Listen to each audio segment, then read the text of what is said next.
ನಮಸ್ಕಾರ, ಲತಾ ಕುಕಿಂಗ್ ಬ್ಲಾಗ್ಗೆ ಸ್ವಾಗತ. ಇವತ್ತು ತೆಂಗಿನಕಾಯಿ ಪಲ್ಯ ಮಾಡ್ತಾ ಇದ್ದೀನಿ. ಈ ತೆಂಗಿನಕಾಯಿ ಪಲ್ಯ ಹಳ್ಳಿ ಕಡೆ ಜಾಸ್ತಿ ಮಾಡ್ತಾರೆ. ಈ ಪಲ್ಯನ ಹೇಗ್ ಮಾಡೋದು ಅಂತ ತೋರಿಸ್ಕೊಡ್ತೀನಿ.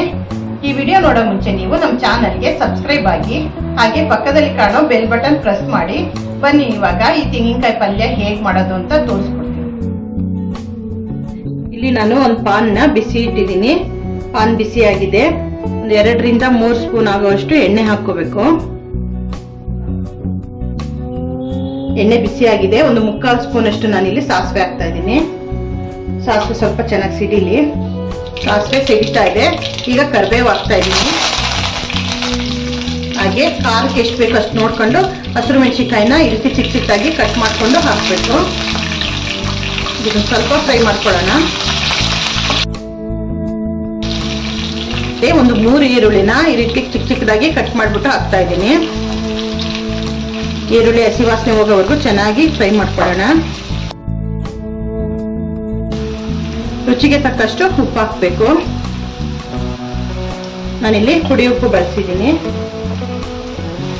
ಇದನ್ನೆಲ್ಲ ಚೆನ್ನಾಗಿ ಮಿಕ್ಸ್ ಮಾಡ್ಕೊಳ್ಳೋಣ. ಉಪ್ಪು ಹಾಕೋದ್ರಿಂದ ಈರುಳ್ಳಿ ಬೇಗ ಫ್ರೈ ಆಗುತ್ತೆ. ನೋಡಿ, ಈಗ ಈರುಳ್ಳಿ ಕಲರ್ ಎಲ್ಲ ಚೇಂಜ್ ಆಗಿದೆ. ಇದಕ್ಕೆ 1 ಸ್ಪೂನ್ ಅಷ್ಟು ನಾನಿಲ್ಲಿ ಧನಿಯಾ ಪೌಡರ್ ಹಾಕ್ತಾ ಇದ್ದೀನಿ. ಎಲ್ಲ ಚೆನ್ನಾಗಿ ಮಿಕ್ಸ್ ಮಾಡ್ಕೊಳ್ಳೋಣ.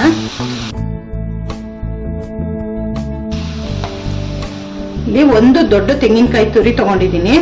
ಈಗ ಈ ತೆಂಗಿನಕಾಯಿ ತುರಿನ ಹಾಕ್ಬೇಕು. ತೆಂಗಿನಕಾಯಿ ಸ್ವಲ್ಪ ಬಲ್ತಿರ್ಬೇಕು. ಎಳೆ ತೆಂಗಿನಕಾಯಿನೆಲ್ಲ ಮಾಡಕ್ ಹೋಗ್ಬಾರ್ದು. ಕಾಯಿ ಬಲ್ತಿದ್ರೇನೆ ಈ ಪಲ್ಯ ಚೆನ್ನಾಗಾಗೋದು. ಈಗ ಎಲ್ಲ ಚೆನ್ನಾಗಿ ಮಿಕ್ಸ್ ಮಾಡ್ಕೊಳ್ಳೋಣ.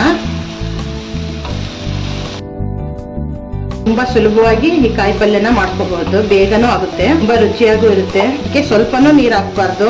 ಈ ಕಾಯಿನಲ್ಲಿರೋ ನೀರಿನ ಅಂಶನೇ ಸಾಕು. ಅದರಲ್ಲೇ ಚೆನ್ನಾಗಿ ಫ್ರೈ ಆಗುತ್ತೆ.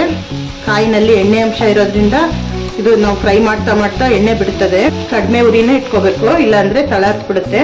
ಕಡಿಮೆ ಉರಿನಲ್ಲಿ ಚೆನ್ನಾಗಿ ಫ್ರೈ ಮಾಡ್ಕೋಬೇಕು. ಅಕ್ಕಿ ರೊಟ್ಟಿಗೆ ಚಪಾತಿಗಂತೂ ತುಂಬಾ ಚೆನ್ನಾಗಿರುತ್ತೆ. ಚೆನ್ನಾಗಿ ಫ್ರೈ ಮಾಡ್ಕೊಂಡ್ರೆ ಬೇಗನೆ ಹಾಳಾಗೋದಿಲ್ಲ. ಹಾಗಾಗಿ ಚೆನ್ನಾಗಿ ಕಾಯಿನ ಫ್ರೈ ಮಾಡ್ಕೋಬೇಕು. ಇದಕ್ಕೆ ಯಾವುದೇ ಗರಂ ಮಸಾಲನೂ ಹಾಕಬಾರ್ದು. ಇದೇ ರೀತಿ ಮಾಡಬೇಕು. ತುಂಬಾ ರುಚಿಯಾಗಿರುತ್ತೆ. ಈ ತೆಂಗಿನಕಾಯಿಲಿರೋ ನೀರಿನ ಅಂಶ ಎಲ್ಲ ಹೋಗ್ಬೇಕು. ಅಲ್ಲಿವರೆಗೂ ನಾವು ಚೆನ್ನಾಗಿ ಫ್ರೈ ಮಾಡ್ಕೋಬೇಕು. ಫ್ರೈ ಆಗಿದೆ. ಕಾಯಿನಲ್ಲಿರೋ ನೀರಿನ ಅಂಶ ಎಲ್ಲ ಹೋಗಿದೆ. ಇಲ್ಲಿವರೆಗೂ ನಾವು ಫ್ರೈ ಮಾಡ್ಕೋಬೇಕು. ಈಗ ಇದಕ್ಕೆ ಕೊತ್ತಂಬರಿ ಸೊಪ್ಪು ಹಾಕ್ತಾ ಇದ್ದೀನಿ. ಈಗೆಲ್ಲ ಚೆನ್ನಾಗಿ ಮಿಕ್ಸ್ ಮಾಡ್ಕೊಳ್ಳೋಣ. ನೋಡಿ, ಈಗ ಈ ಕಾಯಿ ಪಲ್ಯ ರೆಡಿ ಆಗಿದೆ. ಈ ಪಲ್ಯನ ಒಂದ್ಸಲ ಮಾಡಿ ನೋಡಿ, ತುಂಬಾ ರುಚಿಯಾಗಿರುತ್ತೆ. ನೋಡಿ, ಬಿಸಿ ಬಿಸಿಯಾದ ರುಚಿಯಾದ ತೆಂಗಿನಕಾಯಿ ಪಲ್ಯ ರೆಡಿ ಆಗಿದೆ. ನೀವು ಒಂದ್ಸಲ ಮನೇಲಿ ಮಾಡಿ ನೋಡಿ, ಹೇಗಿದೆ ಅಂತ ಕಮೆಂಟ್ ಮಾಡಿ. ಹಾಗೆ ನಮ್ಮ ಚಾನಲ್ಗೆ ಸಬ್ಸ್ಕ್ರೈಬ್ ಆಗಿ. ಮುಂದಿನ ವಿಡಿಯೋದಲ್ಲಿ ಸಿಗ್ತೀವಿ.